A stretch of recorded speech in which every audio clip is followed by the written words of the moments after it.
প্রিয় শিক্ষার্থীরা, আসসালামু আলাইকুম।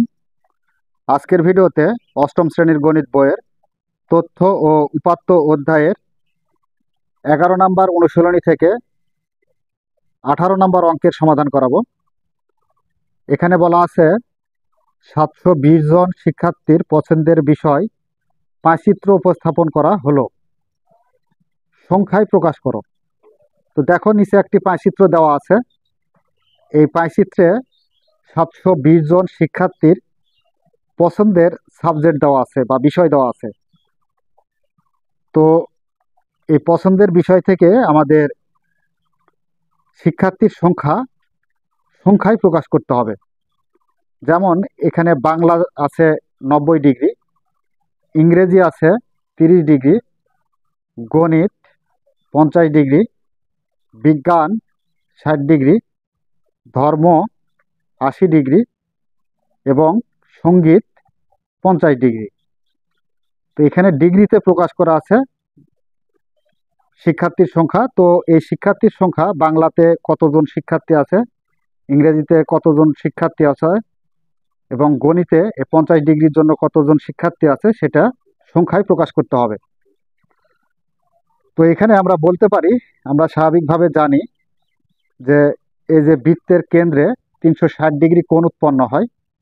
তো এখানেও আমরা এই সব কোণগুলা যদি যোগ করো প্রত্যেকটা বিষয়ের, তাহলে 360 ডিগ্রি পাবে। তো দেখো, এখান থেকে আমরা সংখ্যায় প্রকাশ করব শিক্ষার্থীর সংখ্যা। তো আমরা এখানে বলতে পারি, নাম্বার 18 আগে দিই। এই পুরা বৃত্তটা কতজন শিক্ষার্থীর জন্য? 720 জন শিক্ষার্থীর জন্য। তাই আমরা বলতে পারি যে 360 ডিগ্রি এর জন্য 720 জন শিক্ষার্থী।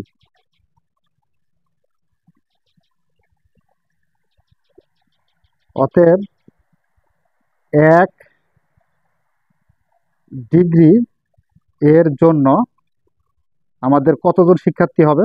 তাহলে এখানে 720 ভাগ হচ্ছে 360, এতজন শিক্ষার্থী। এখন 360 ডিগ্রির জন্য 720 জন শিক্ষার্থী যদি হয়, তাহলে 1 ডিগ্রির জন্য শিক্ষার্থীর সংখ্যা কম হবে। তাহলে 720কে আমরা 360 দ্বারা কি করব? ভাগ করব। ভাগ করলে আমরা শিক্ষার্থীর সংখ্যা পেয়ে যাব। তা আচ্ছা, এখন দেখো, এই যে বাংলাতে কত ডিগ্রি দেওয়া আছে? 90 ডিগ্রি দেওয়া আছে। তো 90 ডিগ্রির জন্য কতজন শিক্ষার্থী হবে সেটা বের করতে হবে, এবং 30 ডিগ্রির জন্য কত, 50 ডিগ্রির জন্য কত, এভাবে আলাদা আলাদা প্রত্যেকটা বিষয়ের জন্য এই ডিগ্রি থেকে আমরা শিক্ষার্থীর সংখ্যা বের করব। আচ্ছা, এখন আমরা বলতে পারি যে বাংলা পছন্দকারী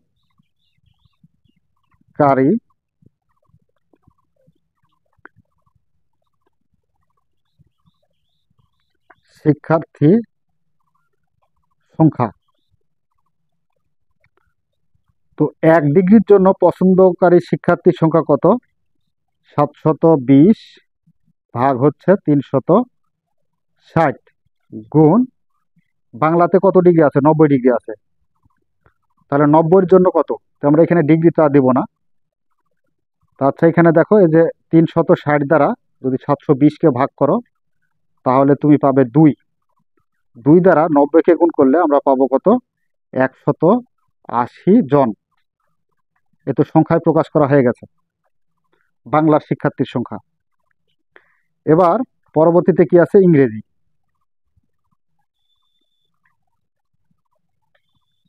ইংরেজি পছন্দকারী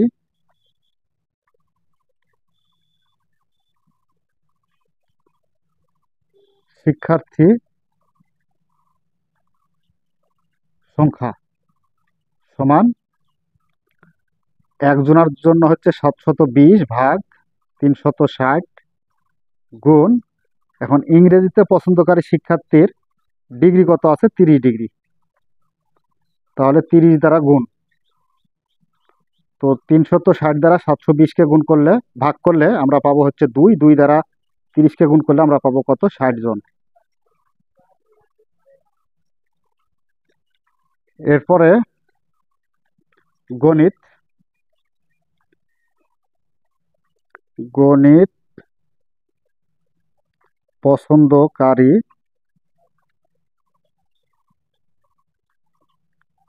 শিক্ষার্থী সংখ্যা একজনের জন্য 720 ভাগ 360 গুণ, গণিতের জন্য কত ডিগ্রি আছে? 50 ডিগ্রি। তাহলে এখানে 50 দ্বারা গুণ, তাহলে 360 দ্বারা 720কে ভাগ করলে 2, 2 দ্বারা 50কে গুণ করলে কত হবে? 100 জন। এরপর আছে কি? বিজ্ঞান। বিজ্ঞানের জন্য কত ডিগ্রি? 60 ডিগ্রি। বিজ্ঞান পছন্দকারী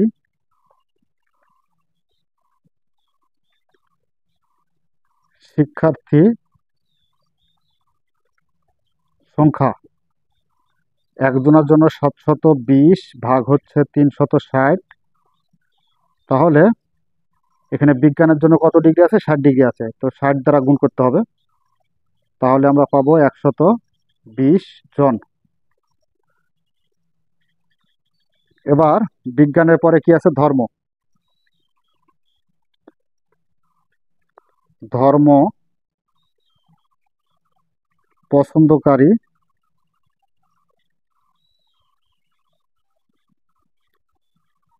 শিক্ষার্থী সংখ্যা সমান একজনের জন্য কত? 720। একজনের জন্য তো না, 1 ডিগ্রির জন্য। 1 ডিগ্রির জন্য হচ্ছে 720 ভাগ 360 গুণ হচ্ছে ধর্ম পছন্দকারী শিক্ষার্থীর ডিগ্রি কত? 90। সরি, 90 না, 80। তাহলে 80 দ্বারা গুণ, তাহলে কত হবে? 160 জন। এরপর সঙ্গীত। সঙ্গীতে কত আছে? 50 ডিগ্রি আছে।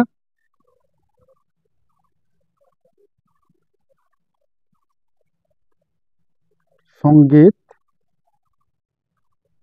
পছন্দকারী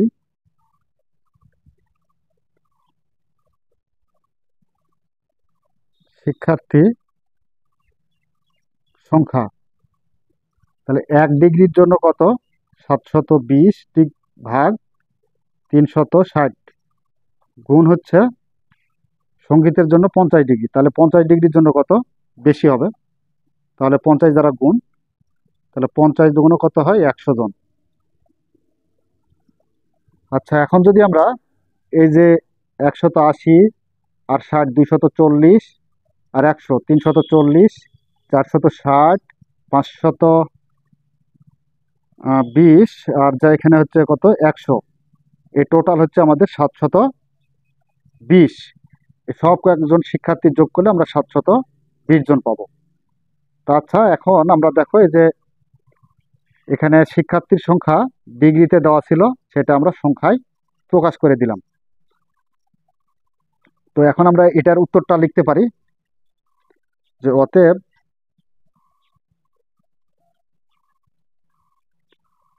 শিক্ষার্থীর সংখ্যা বাংলায় কত আছে? বাংলাত কত আছে? 180 জন। এরপর পরেরটা কি? ইংরেজি। ইংরেজি হচ্ছে 60 জন। এরপর গণিত। গণিত হচ্ছে 100 জন। এরপর আছে বিজ্ঞান। বিজ্ঞান হচ্ছে কত? বিজ্ঞানে 120 জন।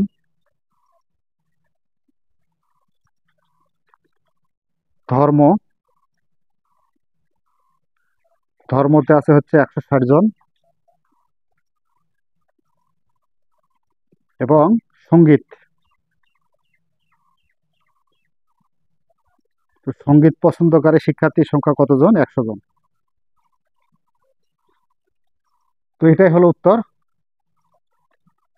তো প্রিয় শিক্ষার্থীরা, এই ছিল আমাদের 18 নাম্বার পাঁচচিত্র থেকে শিক্ষার্থীর সংখ্যায় প্রকাশ করার পদ্ধতি। আশা করি তোমরা বুঝতে পেরেছ। যদি বুঝতে পেরে থাকো তাহলে অবশ্যই আমাদের চ্যানেলটি সাবস্ক্রাইব করে আমাদের সাথেই থাকবে। এই বলে আজকের মতো ক্লাস এখানে শেষ করছি। ধন্যবাদ সবাইকে।